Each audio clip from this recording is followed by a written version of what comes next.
ఈరోజైతే మళ్ళీ మిర్చి తొక్కడానికైతే వెళ్ళిపోయాము. భద్రాద్రి కొత్తగూడెం డిస్టిక్ జులూరుపాడు మండలంలో శ్రీ సాయి మణికంఠ ట్రేడర్స్ షాప్ ఉంది. ఆ షాపు వారే దీన్ని కొనుగోలు చేయడం జరిగింది. గోపాల్ గారు అండ్ పూర్ణ గారు అయితే కొనుగోలు చేయడం జరిగింది. ఈ మిర్చిని ఇలా ఎగరేసి ఎందుకు కింద పడేస్తున్నామంటే, సో పై మిర్చి బాగా ఎండిపోయి ఉంటుంది, అది దాన్ని ముట్టుకున్న కారం కారం అయిపోతుంది, అందుకే కలుపుతున్నమాట. కిందకి పై కలిపితే బాగుంటుంది కాయ అనే ఉద్దేశంతో కలుపుతున్నాము. ఇతనైతే రైతు అనమాట. సో రైతు ఫస్ట్ కొబ్బరికాయ కొట్టి దాని తర్వాత సగం బస్తా వరకు అతని చేత మిరపకాయలు వేపిస్తాము. ఎందుకంటే ఇది మా దగ్గర సాంప్రదాయంగా వస్తుంది, అంటే వాళ్ళ చేత్తో వేస్తే ఎక్కువ అవుతుంది అనే ఉద్దేశంతో ఇలా చేస్తామన్నమాట.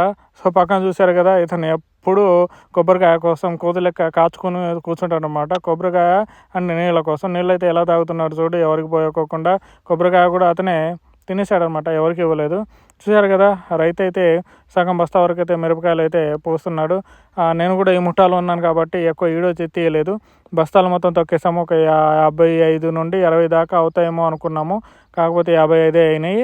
ఈ బస్తాలు మొత్తం తొక్కేసి అలా లాట్లు పెట్టేసి 1 కిలోమీటర్ దాకా అయితే ఎత్తుకుంటూ వెళ్ళిపోయాము. ఇక్కడ మేము అందరం అన్నాలు తింటున్నాము. మా శ్రీ సాయి మణికంఠ ట్రేడర్స్ వారు గోపాల్ గారు అయితే మాకు ఒక 2 కేజీల చికెను, దాని తర్వాత బియ్యం ఒక 3 కేజీలు అయితే ఇవ్వడం జరిగింది. పక్కన కూర్చున్న రైతు అతను ఒక 2 కేజీలు చికెన్ ఇచ్చారు, మొత్తం 4 కేజీలు చికెను. సో వండుకొని అక్కడే మేము వండుకొని సో తిన్నాము. తిన్న తర్వాత అయితే తీసుకొచ్చిన బస్తాలు మొత్తం కాటా చేసి లోడ్ వేసి సో పంపించడం అయితే జరిగింది. నైట్ అయితే అయిపోయిందనమాట.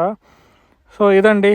సో ఇలాంటి అప్డేట్స్ కానీ వీడియోస్ కానీ మీకు కావాలనుకుంటే లైక్ చేయండి, షేర్ చేయండి, సబ్స్క్రైబ్ చేయండి. ఇన్స్టాగ్రామ్లో చూస్తుంటే ఫాలో చేయండి, ఫాలో చేసి వేరే వాళ్ళకి షేర్ చేయండి. ఓకేనా? So thank you for watching.